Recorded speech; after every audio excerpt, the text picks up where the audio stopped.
Hi, welcome to class today. Okay, so we're going to continue in Shaar Bitachon.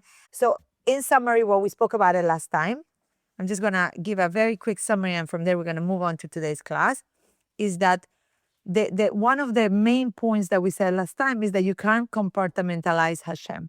You can't say that Hashem is active in a part of your life, or say Hashem is active, he's part of my life, or uh, he affects 98% of my life, and that 2% is me, myself, and I, right? Like when we say, oh, only if I go to work, I'm going to make money.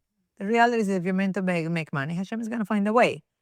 Should you make your ishtadlut, you're creating the vessel for that blessing to come? 100%. But can you say that if the Hashem can't, Hashem can do whatever he wants, right? Uh, simple example. Uh, I'm sure there has been in many cases in life that a person doesn't know. He lives as a poor person all his life, and eventually he has a great grand uncle who left him a fortune. And when he's 45, somebody calls him a lawyer. Hey, guess what? Or somebody you knew, or somebody you love, somebody you care for. Who knows? You never did it with that intention, and all of a sudden you have money. So does money really depend on only your work? The answer is no, it doesn't. Yes, should you do your work? Yes. So that was one aspect. We said that Hashem, we cannot compartmentalize Hashem. Hashem is in every single aspect of our lives. And I even mentioned a point that in an intimate life between husband and wife, Hashem also is there, which is funny place. I teach Kalas day in, day out. And it's funny because sometimes I teach Kalas and they come back with me after they marry, after having one kid, right? It's like a lifelong relationship. So I always call them Kalas, although, they're married 10 years, but they are my Kalas. And, a lot of times they're like, what, but do I really have to do that? Does it really matter if I do A, B, or C? And I say, yes, it matters if you do A, B, or C. Why is Hashem exempt? Do you keep kasher? Yes. Do you keep mezuzahs? Yes. So why is this part of your life exempt from it? And the reality is that it's not exempt. So that was the first point we did. The second point that we did is that bitachon, the ability to remain in a good emotional state because of our reliance on Hashem. Meaning, what is really bitachon? Bitachon is not something out there. It's not a nice concept. It's not something that is unachievable. Bitachon is achievable. We could do it. What is a bitachon? It's an emotional state. It's a response that we have based on our continual work in believing and relying on HaKadosh Baruch Hu. So the more I rely on Hashem in my daily life, the more I will be able to tap into that resource in a moments of stress. That is what bitachon is. So that's why it's not something that could be just picked up, in the store. It's not something that you could get a magic pill for. It's not something that you could practice and then forget about it and then say it's going to work. If you stop practicing, you will stop feeling it. And it's also, we learned that from the story of Yosef, which we explained last week, the idea that Yosef was put into a really very difficult situation. And I will tell you personally, if any of my siblings saw me into slavery, I will not be happy. I don't know if I could find in me, right, the ability to forgive or to understand in my limited human life. Obviously, we're not talking about a person like you and I. We're talking about Yosef Atzadik, right? He had vision, so he understood that the purpose for his going down was only to go up. The yerida was for an aliyah. And just to touch in a second point about that, very interesting is that when you are live, when a person is passes away, thank you so much. We have a point that a person eats. Depends your custom. Some people eat a bagel, some people eat an egg, some people eat lentil soup. Right? The lentil soup comes from the idea of Yaakov and Esav, right? That when right that why was there a lentil soup to begin with in the picture? Because I believe his father was sitting Shiva. I believe. I believe his father, Yitzhak, was sitting Shiva for his father. So he was eating lentil soup. But why lentil soup? I'm going one step deeper. So the lentil, the reason why we do egg, lentil, nowadays we do bagel when a person comes out lolling from cemetery is because it's the idea of life. Life is something that is circular, right? Life, when you think you're down, is really the beginning of going up. When you don't get so comfortable up, because that means you're really going down. That's the cycle of life. And it's interesting because life is not lived in linear.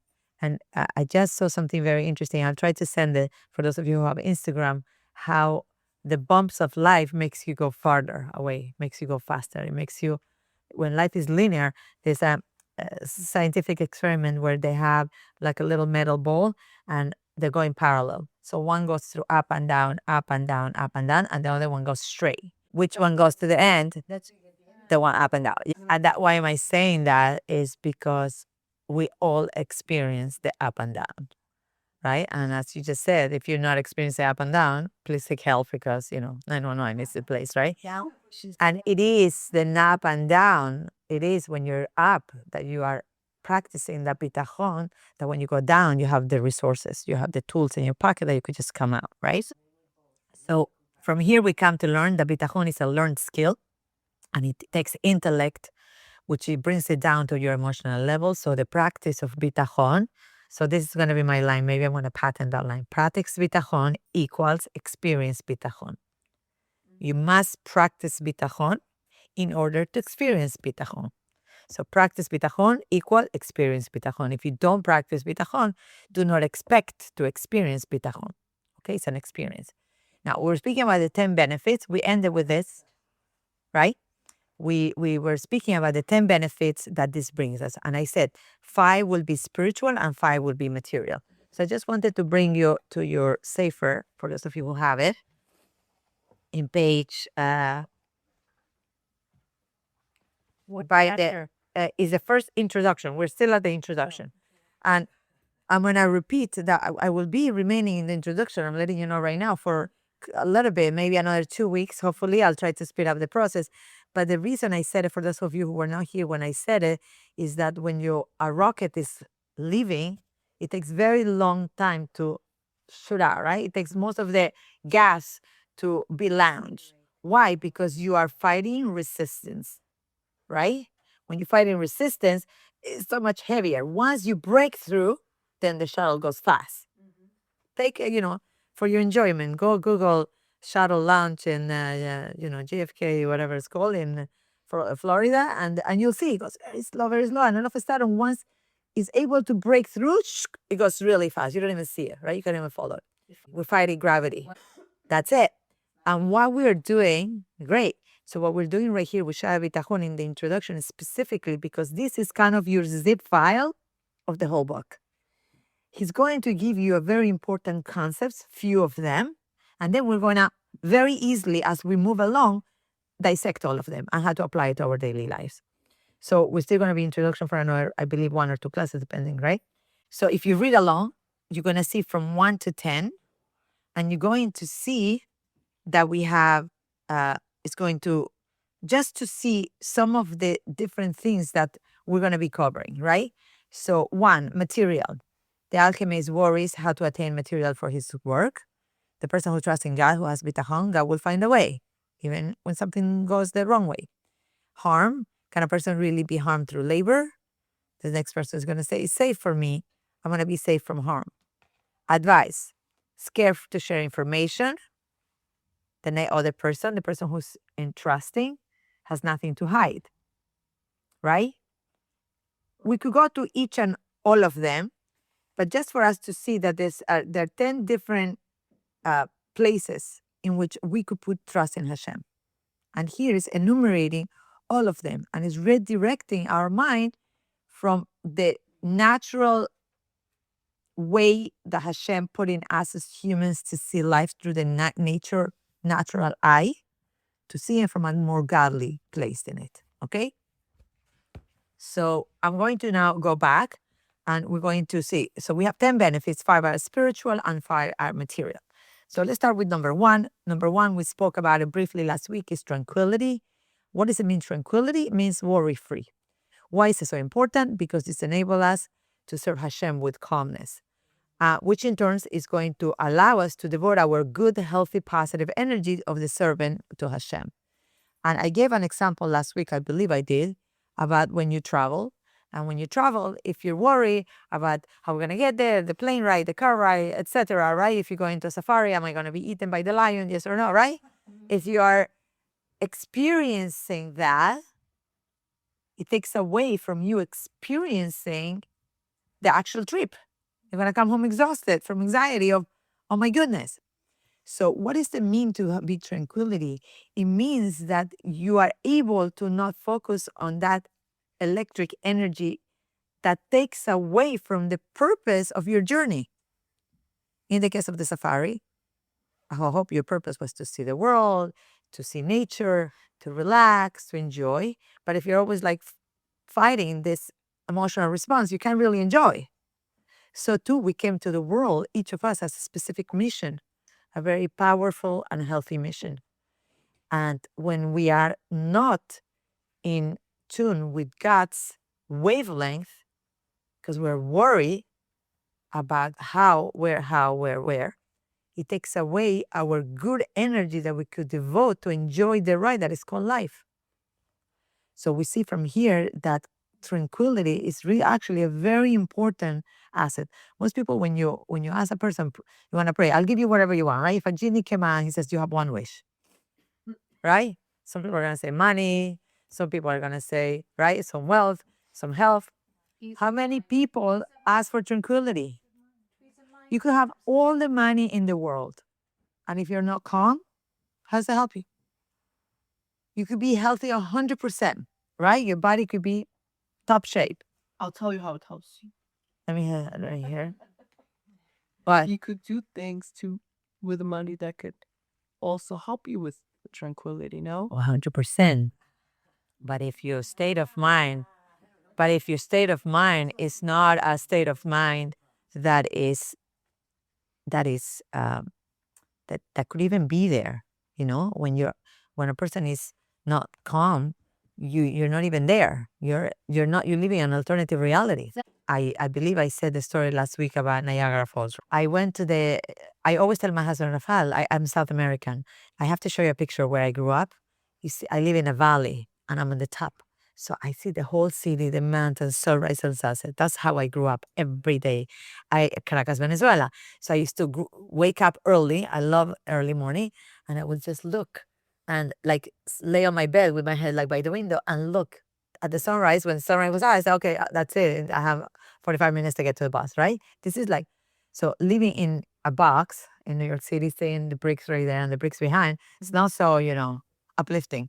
So I always used to say to my husband, no, we need to go. It has to be, it's good. It's good for the kids, right? We have all this, we're all lawyers and to a certain extent. So he booked like really the best vacation, Niagara Falls, overseeing the falls, floor 18, like you're inside. It was gorgeous. On the Canadian side, which is like, I mean, it's you really see Hashem's might. And unfortunately, I was sick. I got sick on the trip there, and I couldn't enjoy anything. I couldn't. I was not feeling well. And I remember coming back home, and I said to my husband the following, like, I really appreciate what you did for me. I just want to tell you that happiness is not dependent on something. It's not depending on the view. It's not depending on your apartment. It's not depending on the money. It's not depending on vacation. You could be in Niagara Falls on the 18th floor in the nicest hotel with kosher food, which is really, trust me, a plus when I don't have to cook in the room, right? And still not be okay. So we see that tranquility is tapped on a different level. So as we move on, we see that why do we need this tranquility? Because the tranquility is going to give you the ability to actually be busy with what your job is on earth. That's why it's bringing it as the first thing. And this gives us the ability to be calm and to be able to utilize our energy to do something that is positive in the service of Hashem instead of being all consumed by the lack of tranquility. So the first example that we give to this is the example of a servant. A servant is bound to a place by his master. But even though if you have a servant, nowadays, thank God, we don't have that. So I believe the world is great and we don't have that, right? But if a person he has a master over himself, in one hand, okay, he's a master, he doesn't have freedom. But in the second hand, everything he needs is coming from the master. If he needs water, the master is going to give it to him. If he doesn't have to, he's like worry free. And the perfect example is for those people who are entrepreneur, right? And those people who like to have a steady job is that difference between a steady paycheck. I have to worry. I go there, I do my thing. I don't have to think about it. I get my money, I go home, stop, finished. Yes, I'm limited, but I'm dependent on something. In this case, on someone. Versus that person who's an entrepreneur, he doesn't have no idea. Some days are up, some days are down, some days you're making $20,000, some days there's zero for 3 weeks, right? And you're in the hustle or bustle of life. So you're depending in two different things. One is the certainty, and one thing is not certain, right? So the idea that he's giving here is the idea of a servant. I'm talking from the Sefer, he's being the idea of a servant, that he's bound to his master and he places his trust in his master. And because he's able to place the trust in his master, now he lives kind of worry-free because everything, all his needs are being taken care of him.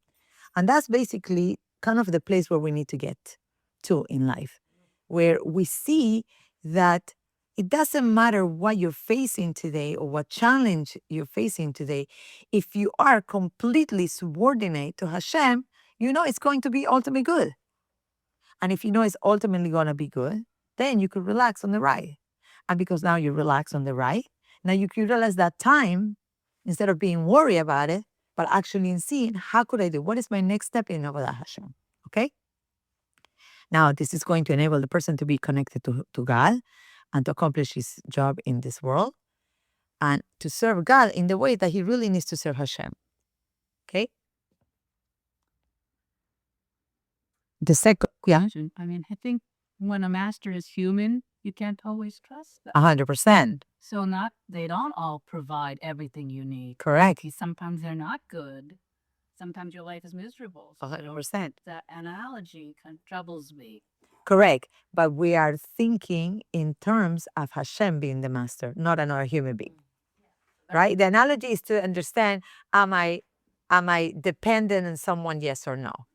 Now, the question is, am I depending on a physical being or am I depending on a spiritual being? If I'm depending on a physical being, obviously I'm in trouble because you can't put your trust in anyone, right? In anything and in anyone. It's not only anything, but it's also anyone. And a simple example that I think we could all relate to is our phones. Our phones, right? It's another level of dependency. How many people here will leave their house and go on a month trip without their phone? How many people will go to the grocery store? We have become so dependent, right? We have become so dependent that when a person loses their phone, it equals panic attack. I cannot survive. Even though everything is cloud-based, right? Like you could literally buy another phone and download the whole thing and move on with your life, right? Right? People pay, it's a crazy industry. You know how much millions of dollars are paid in iCloud storage? Millions. What are you paying for? You're paying for your own stuff that is somewhere on the cloud. Yeah. Insurance, we all need to have insurance, right? So now we see that the service of Hashem is also an idea of like children. A child trusts his parent or his mother or whoever it is to take care of their needs. And that's the idea. And I remember saying last week about the word tach. You remember I spoke about the word tach, bitachon? You remember? Tach means that you're completely cemented, you're completely one with Hashem. It means that Hashem will be taking care of all our needs. And when you know that Hashem is taking care of your needs, the outcome is that now you're busy developing and beautifying that relationship with Hashem. When you could rely on him, now you're not busy trying to say, can I trust him? Can I not trust him? Is he going to be there for me, yes or no, when I do ABC? But now I'm utilizing that time and that energy to make closer that relationship with HaKadosh Baruch Hu. So basically, this is like a gateway to stop all the noise and all the interference that exists in our lives and to shut down the worry and relies completely in Hashem. And another example that we give is a person who says, I need to keep my shop open on Shabbat. And I want to tell you that a lot of us don't think about it, right? Because we might not have a storefront somewhere. But I could tell you there are lines of people who have come through my husband's office saying, Rabbi, you don't understand. This is the day that I do the most sales in whatever industry they're in. I can't. It's literally, that is the day. It's worldwide known that this is the day for the industry. One very important one could be like car shopping is one, right? People usually go on the weekend. During the week, people are busy, right? So we have to find all these different loopholes to keep the store open. I'm not saying you shouldn't find the loophole. Ask your rabbi. But your money really depends in the idea that Hashem will bring the person only on Shabbat.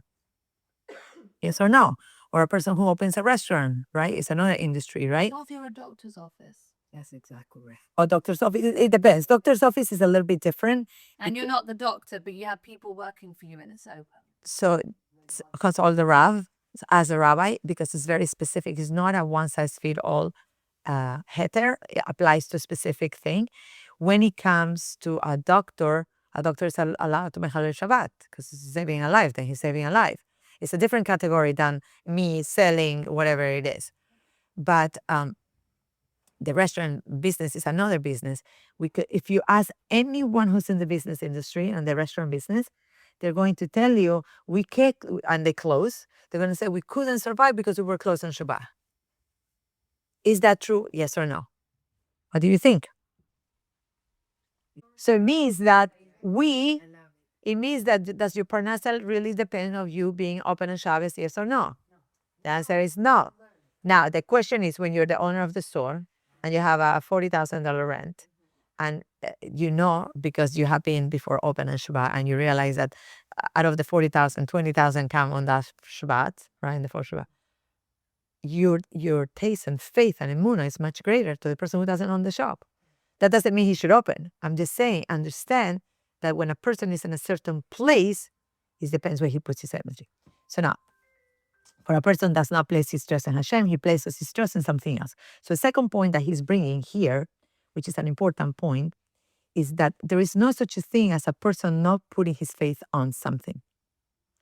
Every human being believes and has faith in something. If that something or someone could be God, or that something as someone could be something else.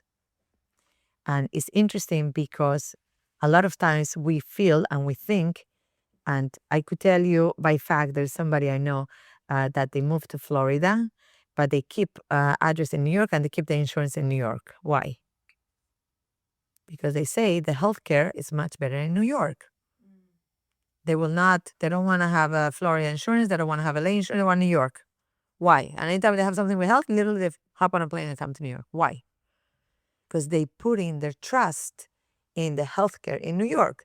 The reality is that worldwide, there are people living in all kinds of places with all kinds of conditions. You don't need to say only in New York can I survive. Because God forbid, there are people who are having major health crises all over the world and they seem to be fine. Right? So can we really put our trust just on New York healthcare? The answer is no. Think pandemic, right? It collapsed in so many levels, right? So is it really truly that is only in New York? No, it's not. So this shows us that how we function is telling us that our psychological work, because if we are not trusting in God alone, means that we're trying in something else. It means that if we're honest with ourselves, we can see how this is true, right? So if a person is always trusting in something else, this person is always, the question is, what are you relying on? And I tell you a personal example. When I was a little kid, my dad traveled so many times. He traveled every single Monday and he came home every single Friday for years.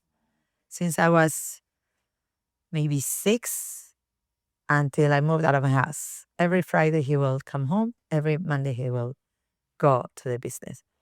And I always used to tell him, Daddy, are you afraid? Like the plane is flying and like he lived right as a kid and the plane leaves Earth and it's going to a different place. Like how do you know it's going to land? And I remember trying to explain to a young kid, he used to say, Amita, but there are control towers throughout.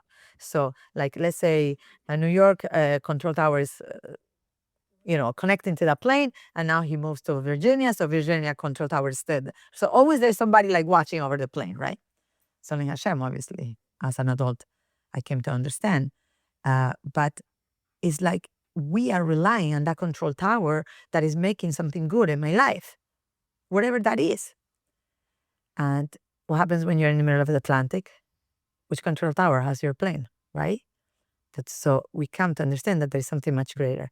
And I tell you a personal story from him that he only told us later on, many, many months later, that he always used to take the plane. I believe I said it many years ago in one of the classes.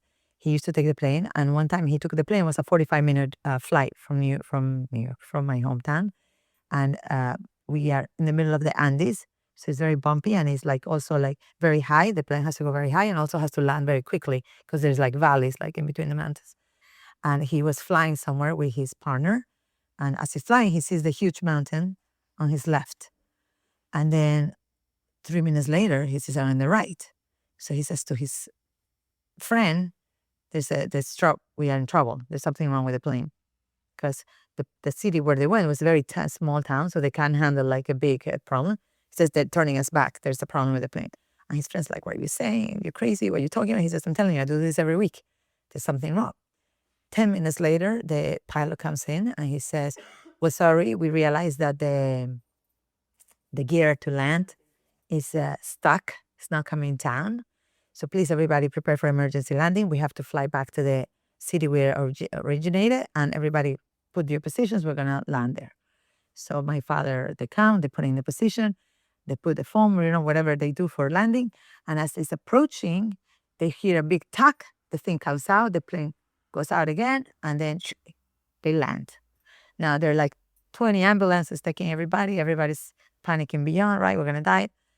My father looks, and he used to travel with a little bag, right?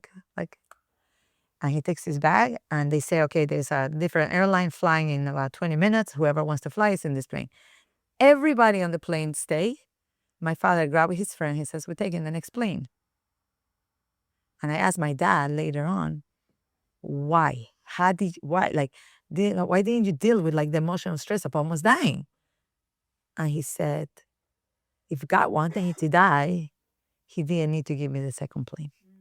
He would have taken care of it on the first plane. So if I have faith that the first plane made it, so I have pure faith that the second plane made it. And I tell you, for me, it was such a ability to have bitachon, to really have trust. And it's interesting because we were not Orthodox, and we had all this enormous amount of emunah that kept coming in waves that were really on the way a person behaves.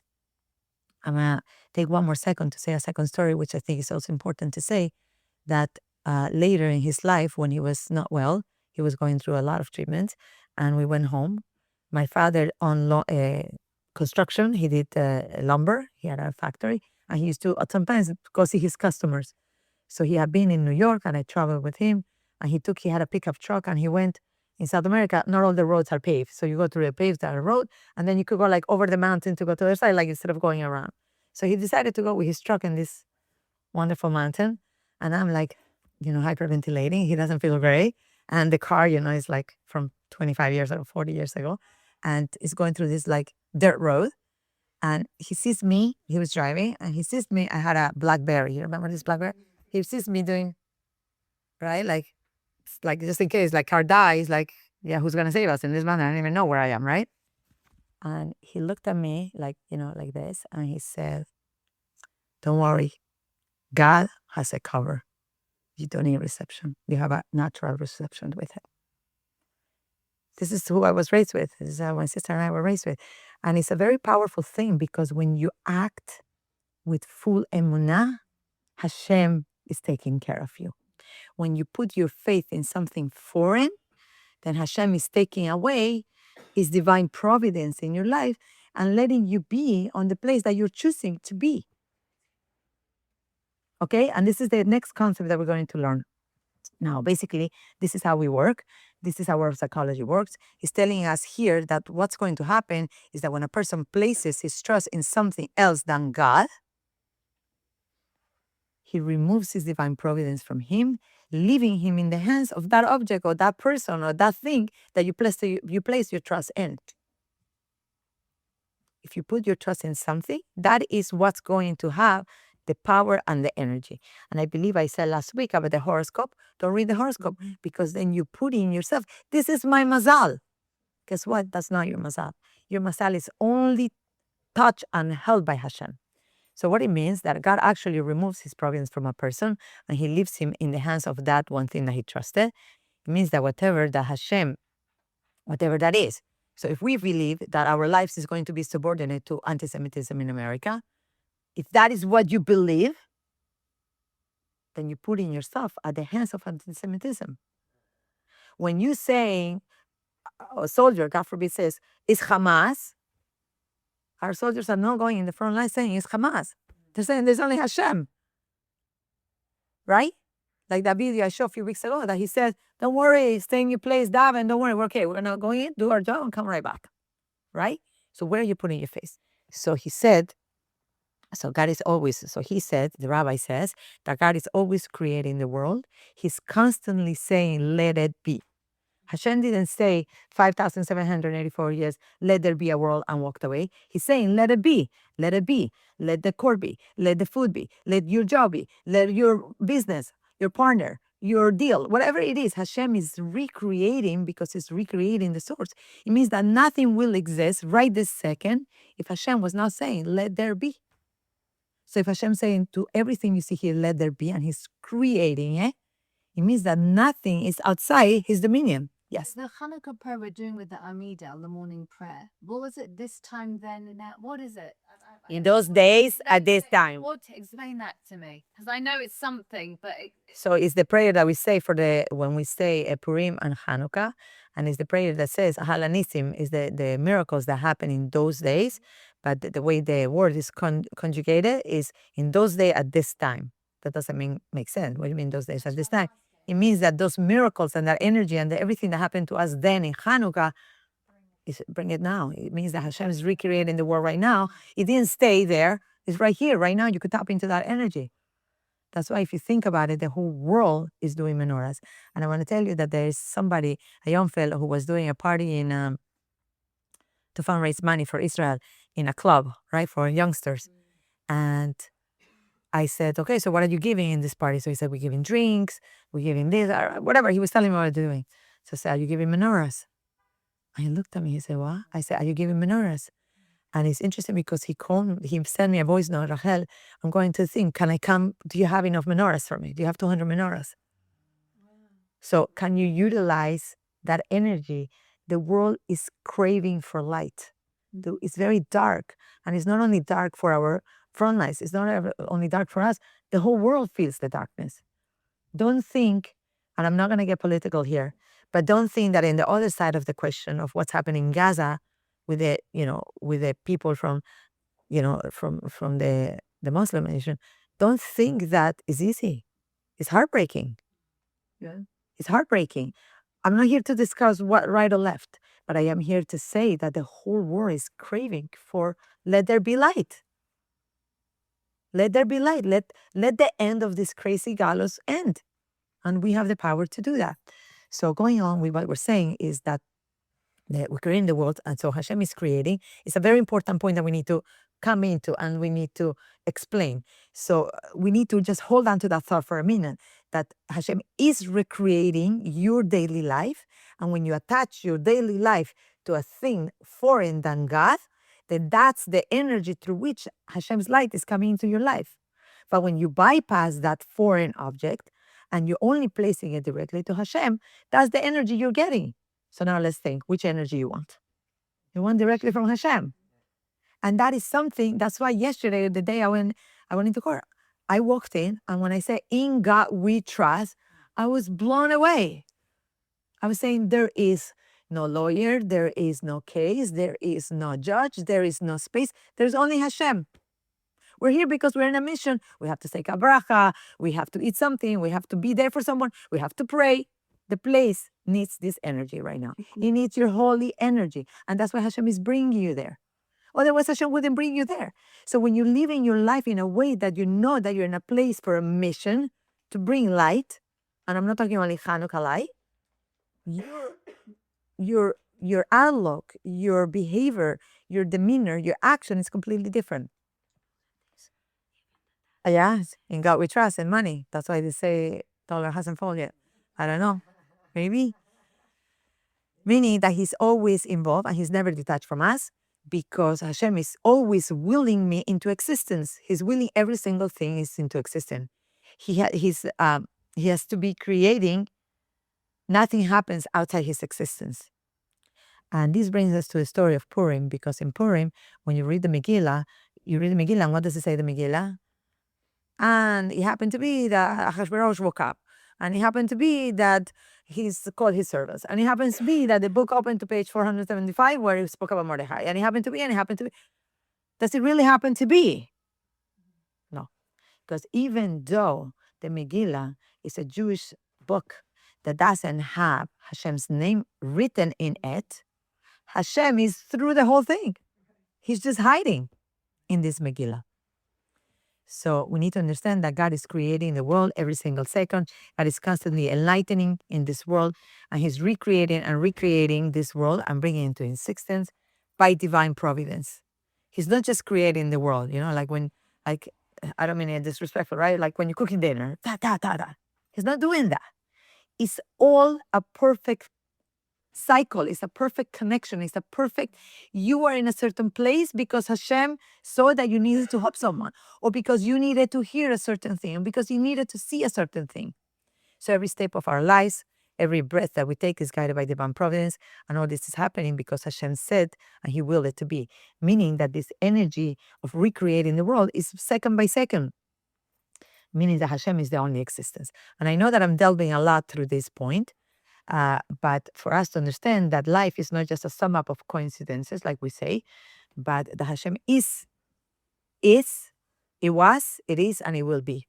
Like we say in every bracha, every time you say a bracha, I mentioned a few weeks ago that the name of Hashem that is written, if you take that name of Hashem, means it was, it is, and it will be. There's nothing besides Hashem. So this whole idea, as I just mentioned in Purim, it says, because when you read the Megillah, it says HaMelech. It's not referring to a physical melech, it's referring to HaKadosh Baruch Hu, to the Melech, to Hashem. Now, the question is,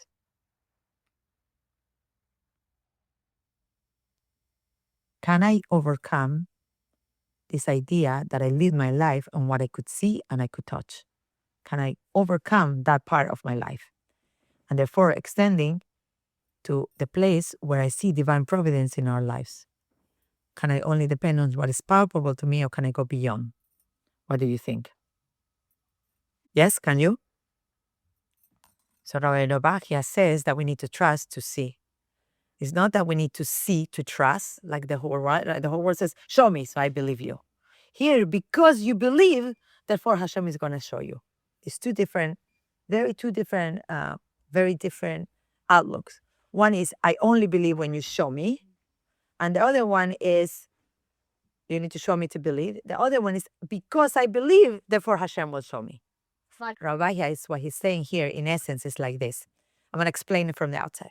If a person believes that I have my job, I have parnasa because my boss gives it to me, then the seder ishtadlut means the world is created. You remember I told you that in Rosh Hashanah, you get a zip file of your life.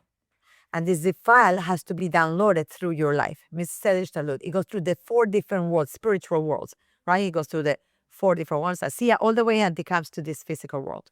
So because you are attaching yourself to nature, therefore the response, the energy you're going to come is going to come through those 4, and it's going to be unlimited because you're trusting.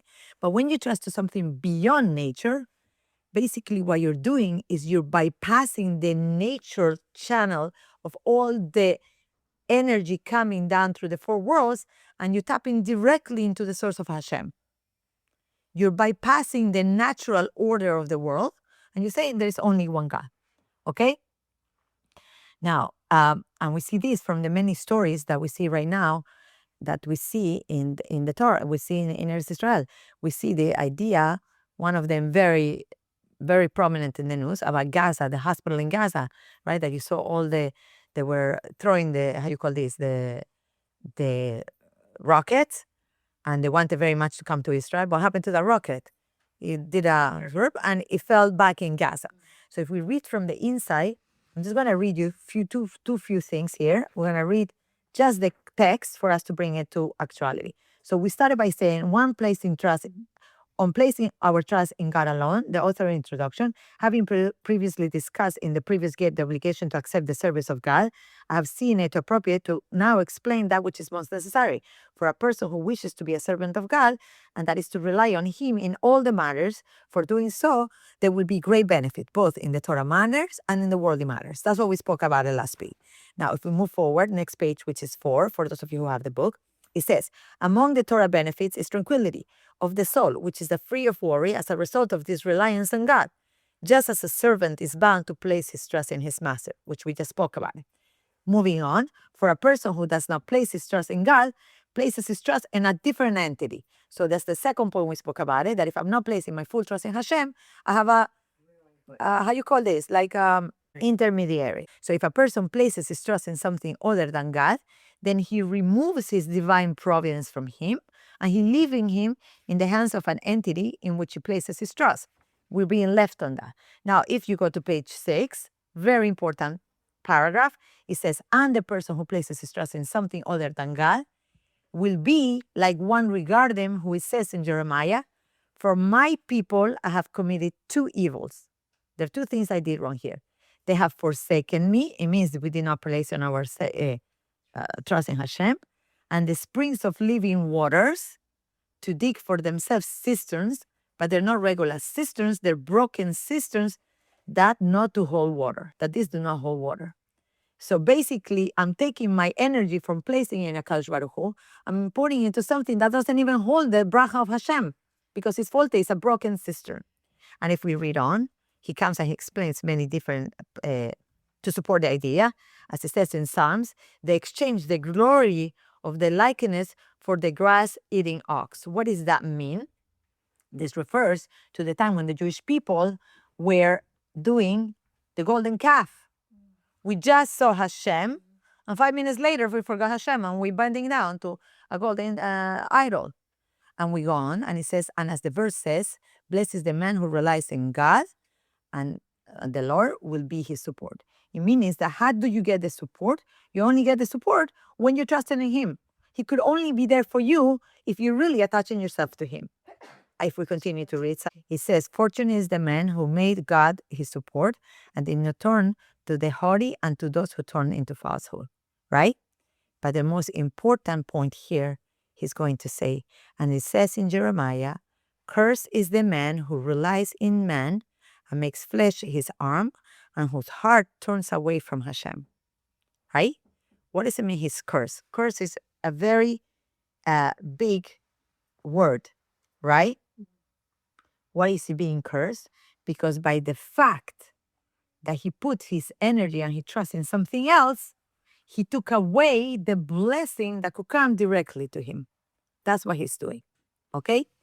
I like to end today with just telling you something very important, because today is the 10th of Tevet. Today is the Rosh Chodesh Tevet, and Tevet has it's a very important month. It's important, we see it in 2 ways. The first way is that most Jewish holidays are only in 1 month.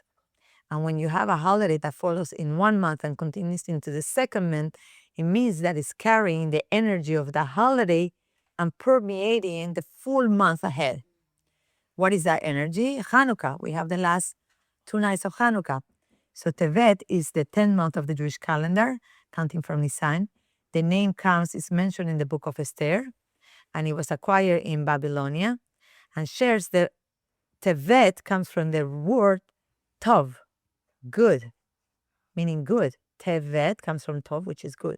This month begins with the last days of Hanukkah, and by us internalizing the message of this ever-increasing light, because every day we bring in more light and more light, is reminding us the power that good could do over evil, and we're able to reveal this good that is hidden in our lives, in the world around us.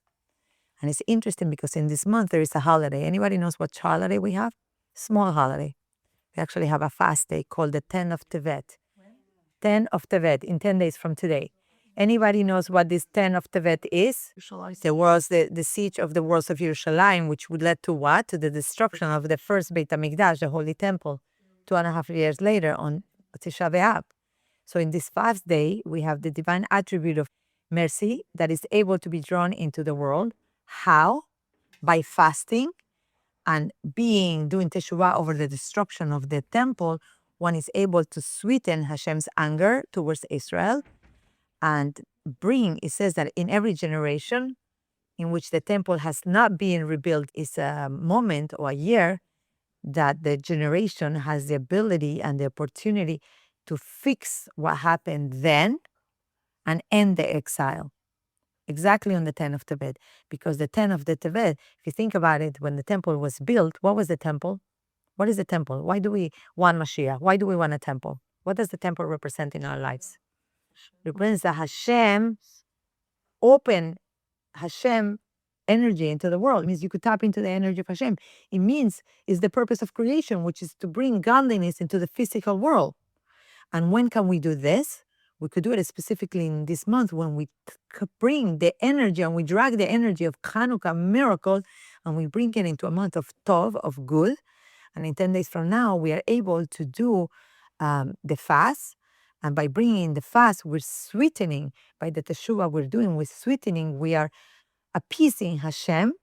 And as a result, we could bring the eternal light of Hashem into this world, maybe soon in our days, B'ezrat Hashem.